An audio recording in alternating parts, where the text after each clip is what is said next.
விஜயின் அருகே நடுநடுங்க வைக்கும் துப்பாக்கி பாதுகாப்பு.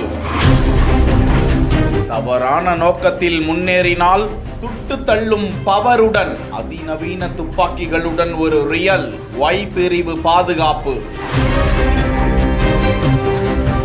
கட்சி தொடங்கி ஓராண்டுக்குள் மாநாடு போட்டு தனது பலத்தை நிரூபித்து விட்ட தமிழக வெற்றி கழகத்தின் தலைவர் விஜய் 2வது ஆண்டில் அடியெடுத்து வைத்து தமிழக அரசியல் களத்தில் தீயை பற்ற வைத்து வருகிறார். ஒரு சேர திமுகவையும் அதிமுகவையும் எதிர்கொண்டு வரும் அவருக்கு அந்த ஒய் பிரிவு பாதுகாப்பு வழங்கப்பட்டு இருக்கிறது. கடந்த மாதமே ஒய் பிரிவு பாதுகாப்பு வழங்க உள்துறை அமைச்சகம் உத்தரவிட்டிருந்த நிலையில் தற்போது அது அமலுக்கு வந்திருக்கிறது. விஜயின் அருகாமையிலேயே அதீத பயிற்சி பெற்ற துப்பாக்கியை கையாளக்கூடிய 8 முதல் 11 பேர் கொண்ட துப்பாக்கி ஏந்திய மத்திய ரிசர்வ் படை கமாண்டோக்கள் சுழற்சி முறையில் அவருக்கு பாதுகாப்பு வழங்குவார்களாம். விஜய் செல்லும் இடங்களில் எல்லாம் பவுன்சர்கள் பாதுகாப்பில் அவர் சென்று வரும் வேளையில் இனி மத்திய ரிசர்வ் பாதுகாப்பு படையின் கமாண்டோக்கள் விஜய்க்கு பாதுகாப்பு வளையமாக இருப்பார்கள் என்றும் கூறப்படுகிறது.